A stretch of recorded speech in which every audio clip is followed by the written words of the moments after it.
ओम निरंजनम नित्यमनंतरूपम भक्तानुकंपाजितविग्रहं वै ईशावतारं परमेश्वरमित्यं तं रामकृष्णं शिरसा नमामः। ओम नमः शिवाय, ओम नमः शिवाय, ओम नमः शिवाय। অবতার আসেন যুগে যুগে পথ দেখিয়ে দিতে, মানুষের আগাছা পরিষ্কার করে দিতে, যাতে অনেক দিনে কলুষিত হয়ে যায় সব, আবার থেকে ঠিক করা, শাস্ত্র আবার বুঝিয়ে দেওয়া, তারপরে জ্ঞান দেওয়ার জন্য, যাতে জ্ঞান চৈতন্য জাগাবার জন্য মানুষের মধ্যে। ঠাকুর বলছেন, শ্রীরামকৃষ্ণ বলছেন, এককে জানাই জ্ঞান, এককে জানাই জ্ঞান, অনেককে জানা অজ্ঞান। মাস্টারকে বলছে, মাস্টার তো অনেক পড়াশোনা করেছেন, তাই জানতেন না জ্ঞান মানে কি, তাই বুঝিয়ে দিলেন যে এক ঈশ্বরকে জানাই জ্ঞান। তুমি কি জ্ঞানী? মাস্টারের কথা যখন বলেছিল তোমার স্ত্রী কেমন, বলেছে ভালো কিন্তু অজ্ঞান।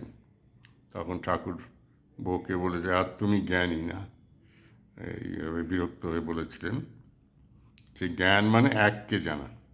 শাস্ত্রে আছে যে ওই এককে জানলে তুমি সব জেনে যাবে, সব জানা হয়ে যায়, আর কিছু জানার বাকি থাকে না। আর ঈশ্বরের কাছে, ভগবানের কাছে লাউ কুমড়ো চেতে নেই। লাউ কুমড়ো চাইবে কেন? তুমি রাজার কাছে কি লাউ কুমড়ো চাইবে? রাজা তো অনেক কিছুই দিতে পারেন, কেন আমি ওরকম ছোট হব কেন? যেমন ধ্রুবর কথা আছে, ধ্রুব তপস্যা করে ভগবানের দর্শন পেলেন।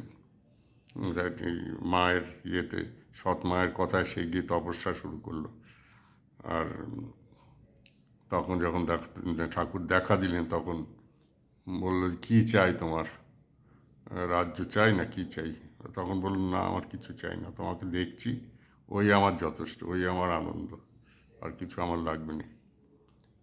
আর এটা হলো অহেতুক ভক্তি, অহেতুক। আমি তোমাকে দেখেই আমার আনন্দ হয়, হ্যাঁ, তোমার নাম ভাবলেই, তোমার কথা ভাবলেই আমার আনন্দ হয়, আর কিছু আমার দরকার নেই।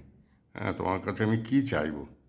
আমি শুধু তোমাকেই চাই, আর কিছু চাই না। এরকমভাবে ঈশ্বরের ভক্তি, ভগবানের ভক্তি এইভাবে করতে হয়। হ্যাঁ, আমি এটা ওটা চাইবো, আমার পরিবারের লোক ভালো হোক, হ্যাঁ, আমার ছেলে সুস্থ হোক, এইসব, কারো উন্নতি হোক, হ্যাঁ, কাজে কারো পড়াশোনায় ভালো হোক, এইগুলো চাওয়া একেবারে হীন বুদ্ধির ব্যাপার।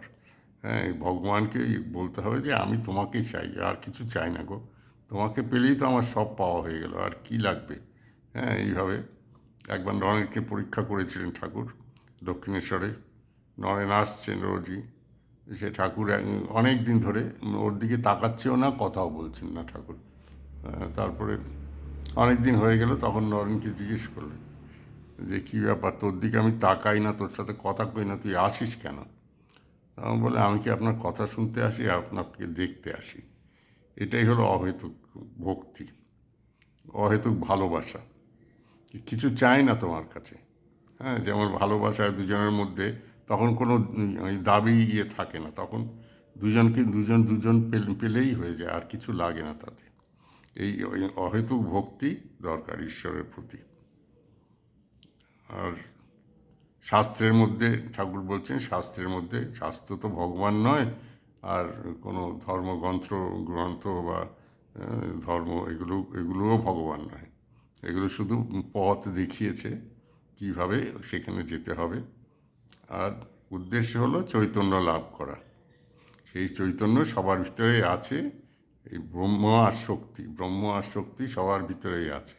আমাদের ভিতরে যে একটা আছে, যে আমি আছি, এই বোধটাই হলো চৈতন্য। আর শক্তি হলো আমার যত ক্ষমতা, কাজ, এটা ওটা হচ্ছে, এগুলো সবই শক্তির ক্ষেত্রে পড়ছে। যেমন জন্তু জানোয়ার সবারই মধ্যে একটা বোধ আছে, একটা আলাদা শরীর না, শরীর ছাড়া, শরীরের বোধ তো থাকবেই, একটা স্থূল ভাব, কিন্তু তাছাড়াও একটা বোধ আছে যে আমি আছি, আমার অস্তিত্ব একটা আছে, সেই বোধটা। আর আমার শক্তি নানা রকমভাবে প্রকাশ। এই একই জিনিস ঠাকুর বলছেন, সাপ বসে থাকলেও সাপ, সেই তীর্যক গতিতে যখন চলে তখনও সে সাপ। বাবু যদি বসে থাকেন তখনও বাবু ঠিক আছে, আর যদি সেই এস্টেট ঘুরতে যান, দেখতে যান, পূজার ঘরে যান, তখনও তিনি বাবুই রয়েছেন, অন্য কিছু নয়। একই জিনিস, সে ব্রহ্ম আর শক্তি অভেদ। আবার আছে যুগের সাথে, যেমন অবতারেরা আছেন, যুগের সাথে তারা ধর্মকে ব্যাখ্যা করেন। যেমন শঙ্করাচার্যর সময় এসে তখন বেদান্ত প্রচার শুরু হলো, ব্রহ্মসত্য, জগৎ মিথ্যা, এসব।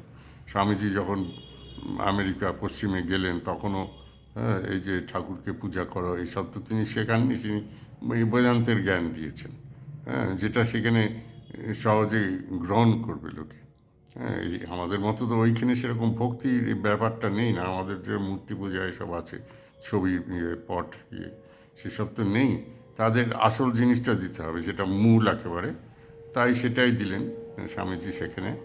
আর এখনও অনেক ভক্ত, এখনও অনেক পশ্চিমের লোক বেদান্ত নিয়ে আনন্দে আছেন, যেটা সেটাই সত্য, আর কিছু না। যে চৈতন্য আছে আর চৈতন্য শক্তিও আছে, যার থেকে বিশ্ব ব্রহ্মাণ্ডে সব কাজ হচ্ছে, একটা শক্তি আছে আর তার একটা চৈতন্য আছে, ওই দিয়েই যত কাজ হচ্ছে সারা ব্রহ্মাণ্ডে, এইটাই বুঝতে হবে। আর আমি যে তারই অংশ, আমি তার থেকে পৃথক কিছু নই, আমিও তারই একটা অংশ। আর আমি অমর, ওর তো মৃত্যু নেই, আমিও অমর, আমার কোনো মৃত্যু ভয় কেন থাকবে? আমি শরীর মনে করি নিজেকে, ওই জন্যই তো মৃত্যু ভয়।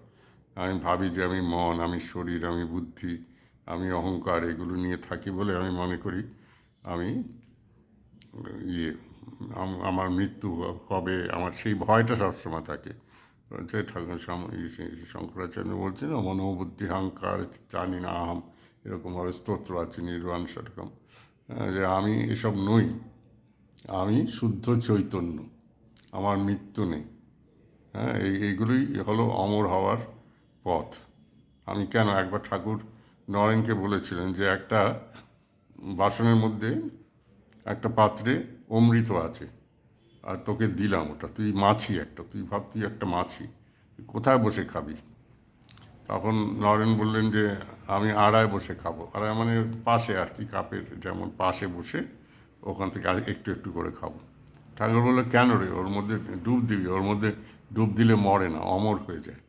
চৈতন্য ব্যাপার, অমৃত ব্যাপার, অমৃতের সন্তান আমরা সবাই, অমৃতের সন্তান, ওটা আছে শাস্ত্রে আমাদের, সবাই অমৃত, অমৃতস্য পুত্রা। ওই সেই অমৃত সন্ধান করতে হবে, অমৃতের সন্ধান করে সেটা পেলে আর কোনো ভয় নেই, জীবন সানন্দে কাটানো যায়। কারণ আমরা তুচ্ছ স্থূল ব্যাপার নিয়ে থাকি তো, শুধু মন আর ইন্দ্রিয়ের তুষ্ট করার ব্যবস্থা খুঁজি, তাই জন্যে আমাদের দুঃখ ভোগ করতে হয়। আসল খোঁজটা আমরা পাই না, সেই খোঁজটা দেবে কে? গুরু না এলে, ভগবান যদি না বোঝান, অবতার হয়ে এসে যদি না বোঝান, সেরকম আমরা যদি গুরুদেব না পাই, সেরকম কে আমাদের বোঝাবে? আমরা তো স্থূল ব্যাপার নিয়েই থাকবো, চাল ডাল এগুলো, ভাত জোগাড় করো, খাও, পেটের সেবা, যৌন প্রয়োজনীয়তা, এগুলো নিয়ে থাকবে মানুষ। উপরে উঠবে কি করে? যেটা সূক্ষ্মটা সবসময় শক্তিমান বেশি। যেমন অ্যাটম বম আছে, একটা ক্ষুদ্র অ্যাটমের থেকে কত শক্তি বেরোয়, এরকম যত সূক্ষ্ম তত তার শক্তি বেশি, স্থূলে কোনো শক্তি নেই। আর এই আর কি, অবতারেরা এসে পথ দেখিয়ে যান, এই জন্যই তো সনাতন ধর্ম টিকে থাকে না, আগের একটা কবেকার কি সেটা ধরে থাকে না, সেটাকে এগিয়ে নিয়ে চলে, সেটাকে ছাড়ে না, অথচ সেই মূল কথাটা একই থাকে, যে সত্য এক, সত্য এক, তাকে নানা রকম প্রকাশ, নানা রকমভাবে সেটা প্রকাশ পাচ্ছে সবার মধ্যে, যার যেমন বোঝার ক্ষমতা সে সেরকম বোঝে, সে সেইটা গ্রহণ করে চলবে, এইটুকুই ব্যাপার, আর কিছু না। ভগবান সব দেখিয়ে দিচ্ছেন অবতার হয়ে এসে। আর আমাদের তো দেশে আধ্যাত্মিক অনেক, আমাদের সবসময় সাধু সন্ত আমাদের দেশে রয়েছেন সেই সব শিক্ষা দেওয়ার জন্যে, আর সেটা গ্রহণ করার লোক পাওয়া খুবই কষ্ট।